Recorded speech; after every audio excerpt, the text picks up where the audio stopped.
Olá, pessoal. Estou aqui com o Daniel José, candidato a deputado estadual. A galera está perguntando pelos estaduais de São Paulo, pelo Novo, com a proposta, entre várias coisas, de cobrar mensalidade nas várias universidades de São Paulo, onde o pobre paga imposto para o riquinho estudar. É uma coisa maluca. Daniel, bem-vindo, se apresenta aí. Valeu, Rafa. Bom, fala pessoal, tudo bem? Prazer estar aqui falando com vocês. Finalmente um deputado estadual aí de São Paulo aí para falar com vocês, né? Bom, meu nome é Daniel José, tenho 30 anos, sou economista, me formei no INSPER. Aliás, primeiro ex-aluno do INSPER a se candidatar em umas eleições, né? Ex-aluno da graduação. Então, para você ver como abandonada estava a política, né? Até pouco tempo atrás, agora a gente está mudando um pouco disso. Fiz mestrado fora, Relações Internacionais em Yale, com bolsa de estudos, sempre com bolsa de estudos. Então, eu sou um filho do voucher e desde pequeno, aliás, a primeira bolsa que eu tive, eu tinha 4 anos de idade. Então, se eu dependesse do sistema público de educação, eu estava em outro lugar e não aqui falando com vocês. Então, assim, eu acho que um pouco das propostas que a gente está fazendo, a principal delas, que a gente colocou aí mesmo em pauta com um estudo que eu fiz junto com o Daniel Duque, do Livres, sobre cobrança o fim da gratuidade universal nas universidades estaduais de São Paulo. Porque é uma das coisas que a gente consegue legislar sobre, em primeiro lugar, né? A gente tem muita limitação, né? Esse é um outro problema enorme, a gente vê no problema do pacto federativo no Brasil, né?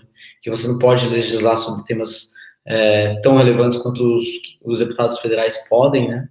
E até para encontrar pautas que, de fato, passem a mensagem que a gente quer passar e que melhore a vida das pessoas, dos alunos, tudo mais, e que tirem também, diminuam o tamanho do Estado, a gente, até para caçar essas pautas é difícil.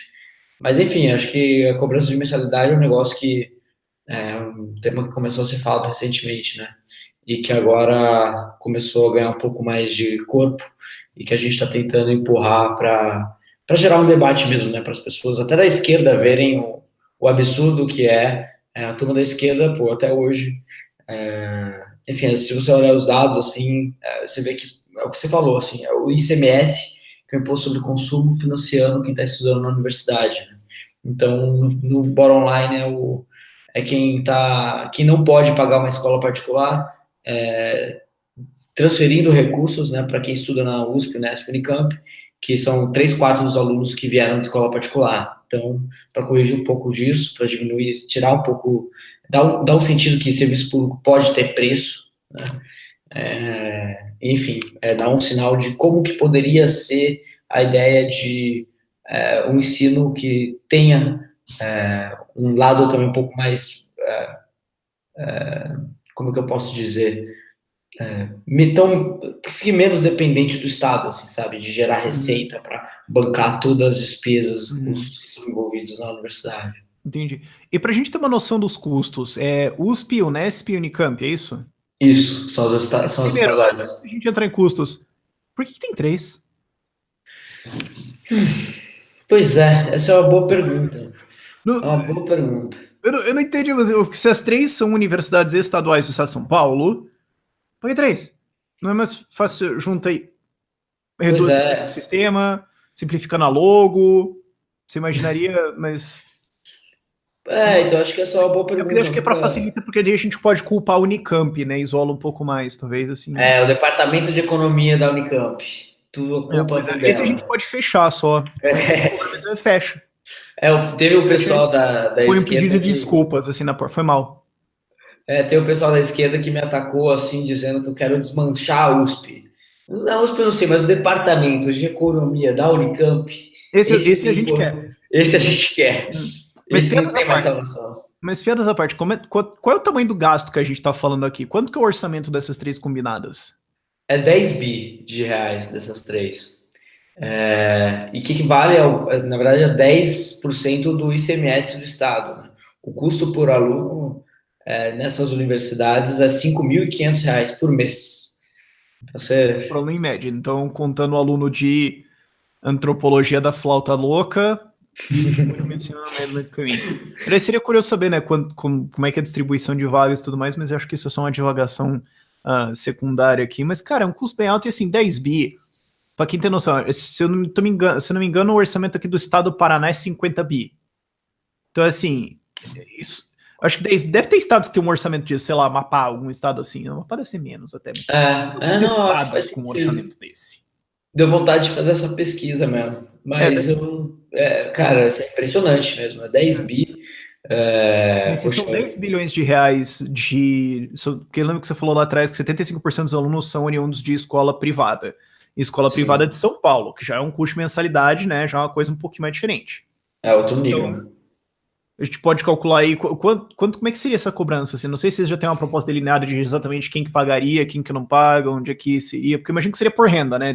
Abaixo de um certo tanto não paga, acima de um certo tanto, como é que funciona? Assim, no estudo a gente propõe uma sugestão, mas eu acho que está muito longe de ser algo final. Para as famílias, assim, só pagaria 100% de mensalidade famílias que tenham renda per capita de 5 mil reais ou a mais, né? Que isso, 5 mil reais ou mais. Per capita. Então, per capita seria 20 mil reais. E aí uma mensalidade de 2.500, que é uma mensalidade até tímida, assim, né? Se você comparar o INSPER, por exemplo... meia, né? O INSPER, a GV, cobram muito mais que isso. Quanto que é, sei lá, o INSPER ou a Mackenzie? O INSPER deve estar hoje em 4 mil reais, 4 mil e pouco a mensalidade. A Mackenzie deve estar a Mackenzie deve estar um pouco menos, assim, deve ser o quê? Uns 2 e pouco. Deve ser por aí. Mas, enfim, eu acho que se você compara, assim, com o gasto que é feito por aluno nas universidades, nas escolas públicas, assim, é um negócio surreal. Porque o aluno da escola pública custa para o Estado R$363 por mês, enquanto que o aluno universitário, né, da USP, né, custa 5.500. Então, até nisso, assim, eu costumo falar que o Estado brasileiro é a família que entrou em crise, né? Sei lá, o pai perdeu o emprego e aí tira os filhos da escola particular, mas deixa a Mercedes na garagem, ó. Deixa lá o Mercedão na garagem. Então, tem todas as despesas erradas possíveis, tem toda a alocação, toda a noção do que é mais importante, né? Do que você prioriza, é tudo o oposto. Então a gente tem uma mensalidade de R$2.500. Aliás, quantos estudantes é no total disso? São 163 mil estudantes em todas as estaduais. Salvo engano. Agora o número não está tão fácil na minha cabeça. Então, mas a ideia... 4, 12, 120 mil originários de escola privada, isso pagando a mensalidade de R$2.500, faturamento total, matemática tá ruim. Mas qual que é o faturamento total esperado nisso? Assim, vocês têm alguma estimativa? Porque eu sei que a gente estava até conversando antes, ainda uma coisa assim, um pouco mais, vamos ver aqui específicos, tal, tem um monte de coisa para saber, mas qual que é alguma estimativa, um ballpark, assim, em geral, que vocês imaginam? Dá bilhão, em resumo? Dá quase um bi. O que acontece é que quem tem renda per capita de 5 mil acima paga 100% e a partir daí vai dando bolsas, né? Até que quando chega a renda de R$1.500 per capita, que daí a partir daí para baixo é 100% de bolsa. Então acaba cobrando mensalidade ainda de uma fatia muito pequena. Eu acho que isso até é uma proposta até conservadora, dá para expandir e cobrar mais mensalidade, cobrar de mais pessoas. Mas nesse sistema que a gente desenhou, né, que a partir de 1.500 para baixo é 100% de bolsa, a gente arrecadaria 700 milhões. Uma parte disso para cobrir o vermelho, né, que da USP, da Unesp Unicamp, né, que tem uma gestão fiscal pior que o Brasil, pior que a média brasileira. É o que você esperaria, né? Porque assim, é o que se esperaria, piada à parte. Não, mas é verdade. Sim, quando você olha que se a gente pega as contas do governo federal, né, e separa folha de pagamento e previdência, isso chega a quanto? A 2/3, né? 65%, 66%? Folha retão que eu saiba é 150 bi em governo federal. Aí Previdência dá mais 550 bi, dá 700, então. Orçamento total, isso tô falando de despesa... Cara, deu bilhão. 700 bi é 7 SUS. E aí, assim, vamos supor que dê 2/3, né? Só para simplificar aqui. Na USP, só folha de pagamento dá 96% do orçamento. Então, não só pensar na cobrança de mensalidade, que é um negócio importante, mas pensar também em como que a gente pode melhorar a governança dessas universidades, até para, de repente, criar algum tipo de cooperativa, não sei, tentar tirar um pouco da pasta da educação esses gastos com as universidades, assim, sabe? Deixa eles gerirem o que eles têm que gerir, entendeu? E talvez até dar um pouco mais de fôlego para focar naquilo que é mais importante e tocar projetos que funcionam na educação básica. Dá para pensar em voucher também para aliviar a educação básica, dá para pensar em várias coisas que tirem tanto o papel centralizador do Estado no fornecimento, na implementação de políticas públicas voltadas para a educação. E gera um pouco de mais competitividade, né? Se você desregula um pouco mais a educação e permite que instituições entrem, que participem de um programa de vouchers, acho que alimenta demais aí o mercado, né, de educação, que deveria ser muito maior do que é hoje. Eu concordo com você que é uma proposta conservadora, arrecadar 700 mil nisso, eu acho que daria para caçar uns 3 bi aí com isso. Não sei, porque daí teria muito como seria a cobrança de curso, certo? Porque uma medicina seria muito mais caro e um curso de, sei lá, teologia, não querendo desmerecer teologia, mas que eu saiba puramente é só aula, não sei, ou sei lá, sociologia, antropologia, coisas mais simples assim, seria uma mensalidade muito mais barata, né? Não sei como é que seria a distribuição aí exatamente, mas eu acho que dá para caçar mais. Mas eu gosto da ideia mais de separar os dois orçamentos, de falar, ó, cara, porque assim, quando você tem todas essas universidades e os caras são atrelados no orçamento do Estado de São Paulo, os caras falam, mano, na moral, mesmo a gente tem fundos infinitos, assim, a gente tem um orçamento. Mas se a gente estourar, a gente vira pro governo e fala, bicho, paga, você é obrigado a pagar mesmo, você vai fazer o quê?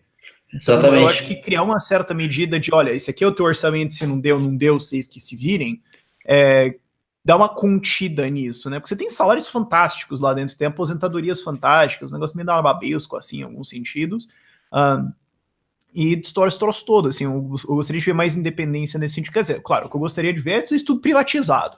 Isso aí, quem sabe, vai para 2022. Mas eu acho que já criando essa separação, você já começa a botar uma... Oi? Se eu proponho isso, ainda não é realista, né? Não, a gente tá chegando lá, Isso ainda vai ser uma ideia normal. Isso não vai ser um passo a passo. Vai chegar lá. E você falou bem, assim, né? A diferença entre os custos dentro dos cursos, né, é enorme, né? Tem gente que paga particular em São Paulo de medicina 8, 9 mil reais por mês, mensalidade, assim, é um negócio surreal. Então, assim, a USP... Dependendo do curso, eu acho razoável. E a USP que... e aí é oferta e demanda, e por aí vai. Agora, a USP que tem um puta curso de medicina, por que ela não pode cobrar aí dos alunos, sei lá, 5, 6 mil reais pelo menos? Assim, é daí que poderia vir cheio de aluno, porque assim... Porque vamos pensar também, qual que é o aluno que tem condição de ficar brigando lá no FUVEST 2, 3 anos até passar em medicina? Porque eu lembro que eu já estudei para cursinho em São Paulo, e tinha assim, um poliedro, tipo, tinha salas dedicadas à medicina, com os malucos lá 2, 3 anos na guerra, pô. Quem tem condição para ficar pagando isso, para ir lá, ficar enrolando e tal? Não é uma pessoa que vai falar assim, não, eu não consigo alcançar essa mensalidade. E até por mais assim que seja a vontade, né, das pessoas, que todo mundo tem a oportunidade de estudar na faculdade, acho que nenhum país do mundo todo mundo consegue fazer ensino superior, né? O que abre brecha... Tipo, não tem sentido, honestamente, assim, eu não fiz ensino superior, eu fiz 2 largas no meio do caminho, mas assim, não tem sentido para a maioria das pessoas, mas é que a gente tem esse valor cultural assim, de, você tem que ter um diploma, certo? Porque isso já significou alguma coisa. Só que hoje, assim, não é mais os anos 70, sabe? As coisas mudaram. Eu tava olhando um estudo, assim, que mostrava que o melhor curso que você pode fazer isso é o curso técnico de enfermagem, assim, sabe, com perspectivas profissionais. Então mostra, assim, que às vezes a gente tem um preconceito com o ensino técnico, né? E, está deixando de lado um negócio que pode transformar a vida de um monte de gente, né? O sujeito que faz o ensino técnico sabe fazer algo, ele dá o primeiro passo dele, ganha independência e liberdade para ele conseguir trabalhar e fazer um bom trabalho e crescer na carreira da maneira como ele quiser, né? Na Alemanha isso é muito forte, né? Na Alemanha, metade dos alunos vão para a faculdade, a outra metade vai para o ensino técnico. E ninguém pensa menos nisso, né? Isso é uma coisa que eu acho que a gente precisa mudar, tipo, culturalmente, assim. Não, o cara não é formado e tudo bem. Tipo, eu sou o primeiro não formado da minha família. É uma coisa curiosa, assim. A gente foi de nada para formados, depois agora só declínio na direção de relevância. É que também hoje em dia tá chique falar que isso é dropout, né? Dropout. Mas enfim, mas eu só acho que isso é uma coisa interessante. E assim, isso também tem um componente de meio que tragédia dos comuns, certo? Porque uma vez que você não cobra pelo recurso, ele vai ser super utilizado, certo? Então você oferece todos esses cursos gratuitamente. Aí o que acontece é que vai ter um monte de gente fazendo um monte de curso que não deveria fazer, que só olha e fala, cara, o que você tá. Você só entrou aqui porque era de graça. Às vezes você tem. Eu lembro de ver isso, inclusive em Universidade Federal, de ver a gente assim, cara, você só tá enrolando, né? Você só falou assim, cara, como é que eu consigo enrolar mais 5 anos? Aí eu vou entrar na universidade e ficar aqui de desculpa, certo? Não tô dizendo que a maioria das pessoas, eu não acho que isso é mais que, sei lá, 10%, tô Ciro Gomizando o número aqui.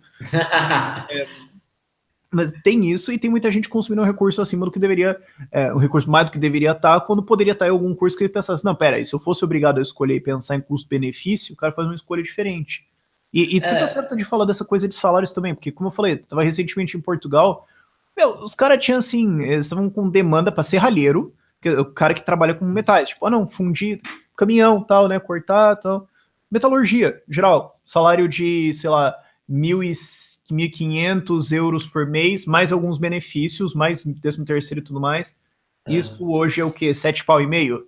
Uma cidade, 1.500 euros, uma cidade que o custo de vida era assim, 700. E não precisa ir tão longe assim. Eu conheci o caso de uma empresa chamada AgriSul, que é uma empresa, a setor agrícola, né? E que eles são maiores revendedores da John Deere, assim, do Brasil, na América Latina, algo assim. E aí eles no interior do Piauí tinham que encontrar tratoristas. Só que para você operar um trator hoje em dia, não é um negócio tão simples, porque não é só a mecânica. Não são mais os mesmos.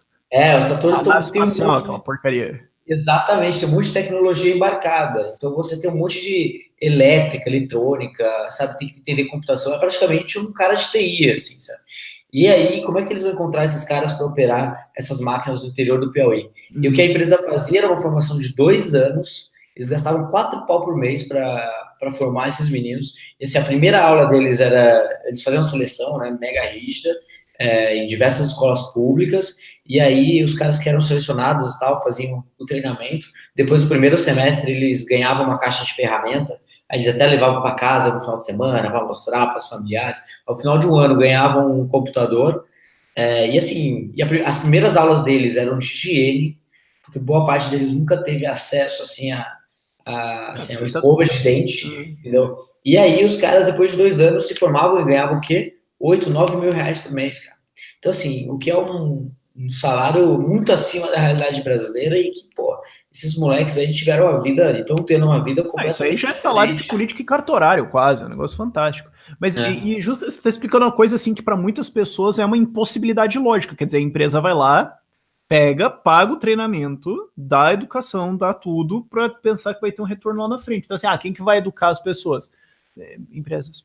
Podem. Empresas. E aliás, isso é uma das coisas, dos projetos de lei que eu acho que para os deputados federais pode ser uma baita atacada, que é o jovem aprendiz, né? Que hoje em dia a lei é muito restrita.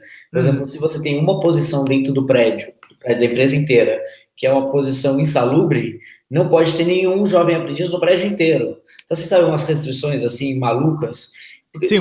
Porque um piá de 15, 16 anos vai super ver uma máquina, olhar e falar, vamos jogar nela, parece uma boa ideia. Exatamente, e a empresa obviamente vai pegar a única posição insalubre e vai colocar quem? O jovem aprendiz para operar. Sim, porque isso super não vai dar nada. Você põe a máquina na mão de uma criança experiente, é claro que você vai fazer isso. É um negócio assim, o Brasil tem muita coisa. Então tem essas coisas assim que você flexibiliza, né? Tira todas as regulações assim que gessam, e você cria um monte de oportunidade, porque tem o que eu conheço, assim, hoje eu dei 3 palestras de manhã, em 3 escolas diferentes. E o que eu vejo de pessoas de molecada assim que quer trabalhar enquanto estuda, sabe, tá a fim de aprender o negócio, o trabalho mesmo, tal. Só que não pode, por lei não pode, tem aquela coisa da carteira, não sei lá. Nos Estados Unidos, você vai lá, você trabalha no McDonald's, horista, tal, você fica lá 3, 4 horas, aprende, tal. Então, sabe, é completamente diferente.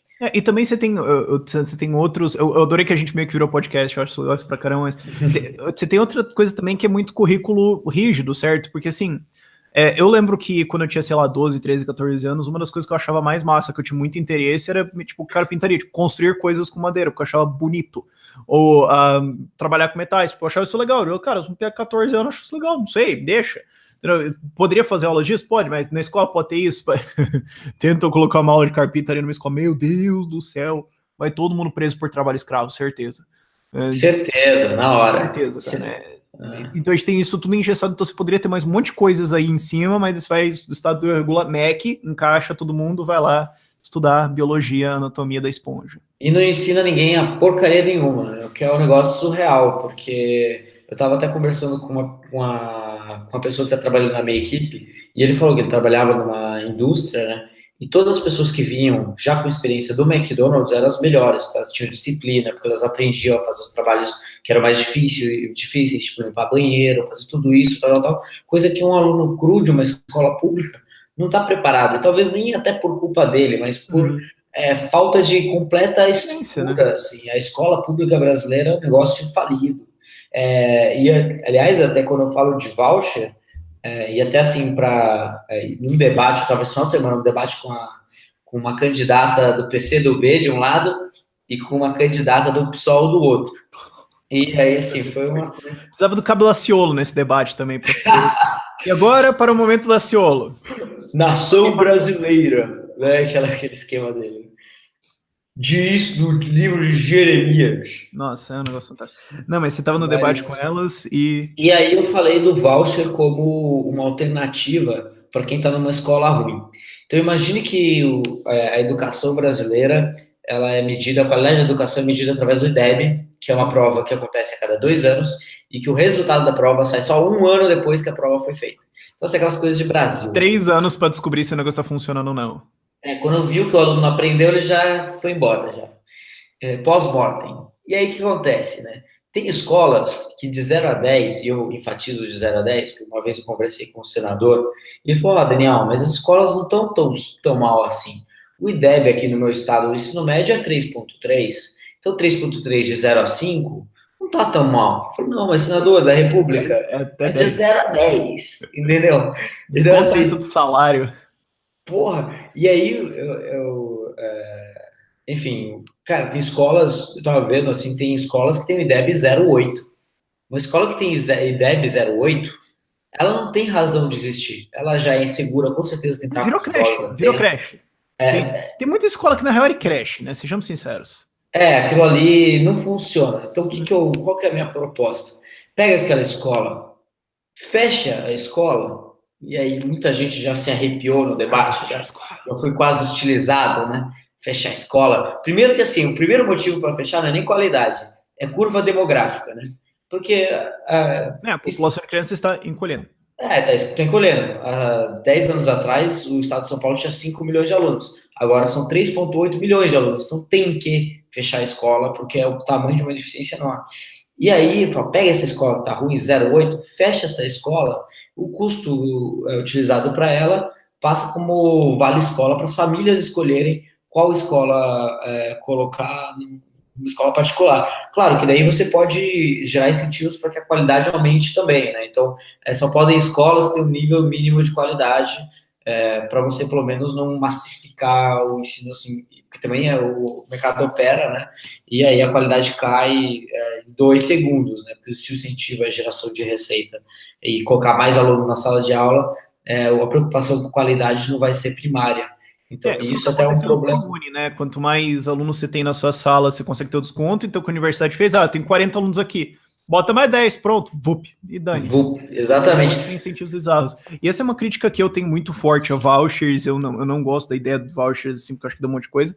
Mas eu acho que a discussão, no mínimo, assim, de você comparar valores e falar assim...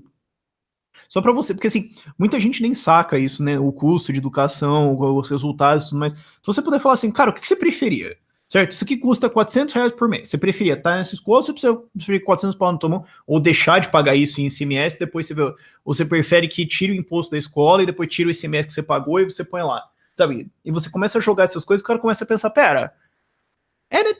Tem outras coisas que não o Estado me dá numa escola, porque muita gente não saca que tem essas possibilidades, certo? Ainda bem que a gente chegou no ponto hoje de discurso em que isso está começando a ser colocado, mas para muita gente ainda, tipo, uou!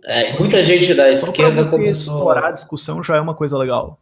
Muita gente da esquerda começou a sacar isso também. Porque, diferente do que eu acabei de falar, né, mas no debate o pessoal não aceitou muito essa ideia. E eles falaram assim, mas e aí o que vai acontecer com os professores que são demitidos? Olha como é a cabeça, né? O corporativismo, assim, não importa se a qualidade é boa, se o aluno aprende, se não sei o que lá. O que importa é o que o professor vai fazer. Ele vai ter um salário ou não vai, não sei o que e tal. Então, assim, é aquela visão de que o cliente final do sistema educacional é o professor e não o aluno. Então, esse é um negócio, assim, de outro mundo. Mas, devagarinho, a gente vai mudando um pouco essa mentalidade, né? A gente vai mudando. Eu acho que assim, ainda tem muita discussão para a gente fazer com a educação. Infelizmente, muita coisa é em nível federal, em nível estadual a gente faz o que a gente pode, né? Como você está propondo coisas aí. Mas eu fico feliz, assim, que em algum nível também a proposta de voucher já é considerada até um pouco moderada. De você falar assim, né, 700 mil de 10 mil, acho que tá achando até meio conservador, pensando bem, sabe? Eu fico feliz que a gente já tá indo para isso. Mas ainda tem muita discussão para a gente fazer, ainda tem muita coisa para a gente libertar de educação. E eu acho que é importante, assim, a gente não tá olhando para isso como objetivo, certo? A gente tá olhando como, tipo, o que a gente consegue fazer hoje, certo? O que dá para passar agora? Mas em objetivo, o que você veria? Objetivo Olha, final. você diz de proposta voltada para a educação, Assim, assim, ideal. cara, assim, do que seria uma educação ideal, Não, assim, por exemplo, você acha que existe algum papel assim? Você fala, ó, mesmo que a gente tenha as pessoas mais ricas e tudo mais, tem que ter alguma educação estatal ou. então, cara, assim, eu acho que eu acho que a gente tem que se preocupar muito mais com o básico, assim, sabe?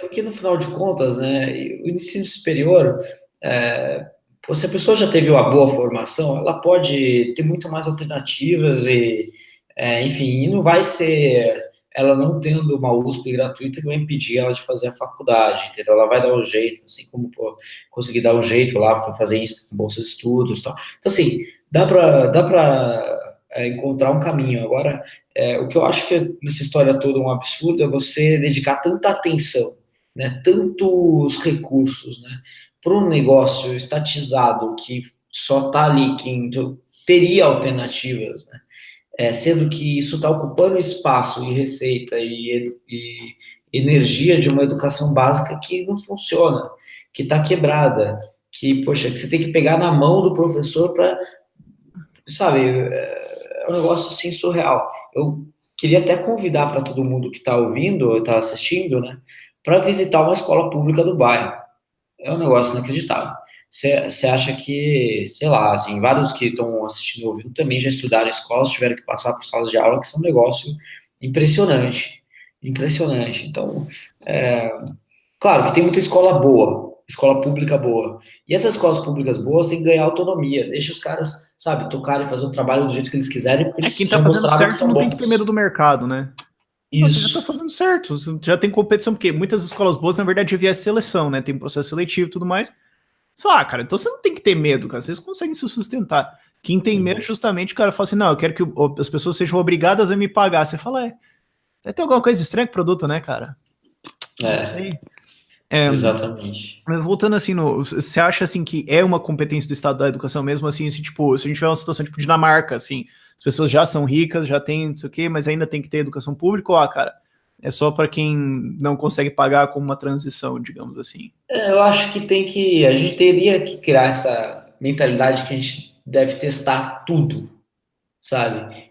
Homeschooling, sabe? Para você poder ensinar os seus filhos em casa se você quiser.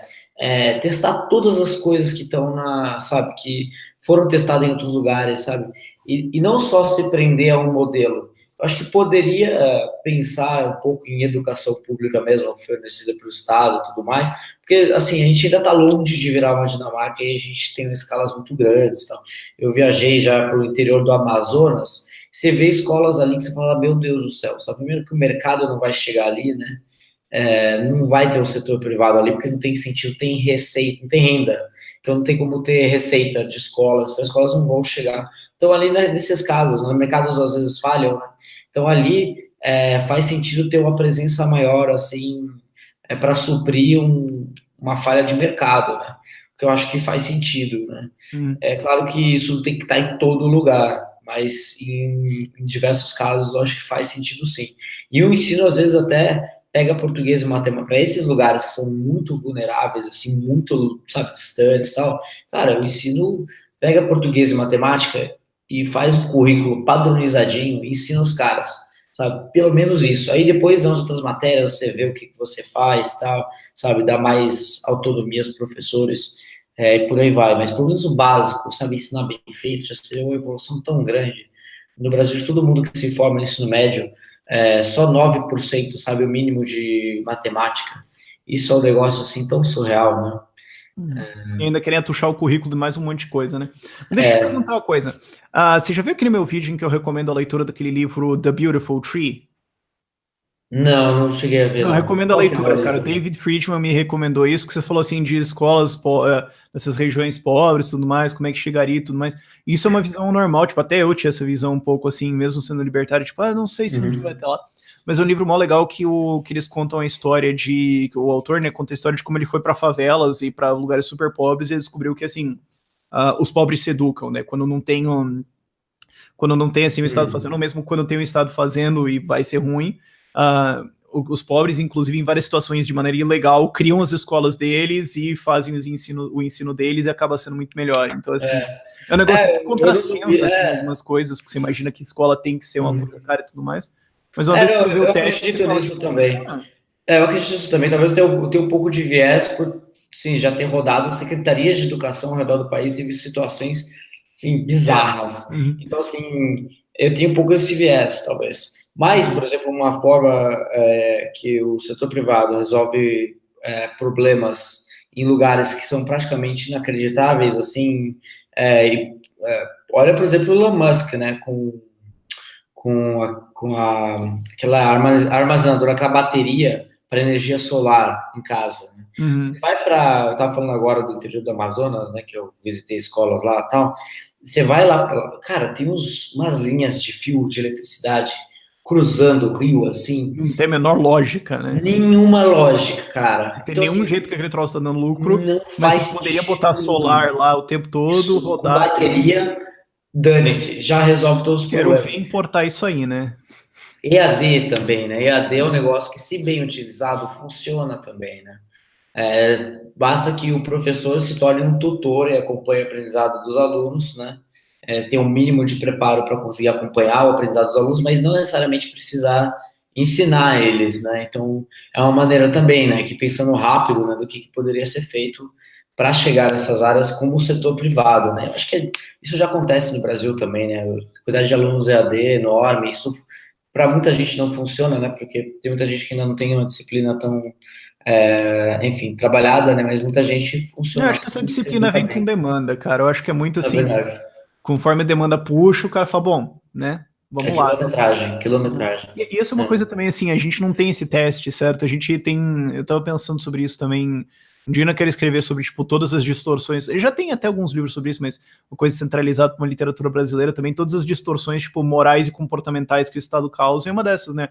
Você tem um estado de creche tão gigantesco que a gente não realmente sabe o que as pessoas fariam em condições de liberdade. Porque você fala assim, se a gente tirasse É. isso, elas fariam tal coisa. Mas como é que você sabe? É muito difícil de supor isso. Então, é, acho Eu que vale essa concordo. discussão aí, mas acho que isso é um ponto muito mais avançado. Mas, enfim, já viajamos no podcast aqui. A gente pode fazer muitas mais discussões ainda sobre, especialmente quando você falou de mercado. Me lembro de passar uns textos para você sobre isso. Mas eu acho Boa. que a gente pode ir encerrando por aí, né? Pô, foi super legal. Valeu pela conversa Uhum. aí, Rafa. E qual que é o E, número mesmo? Quem quiser te ajudar?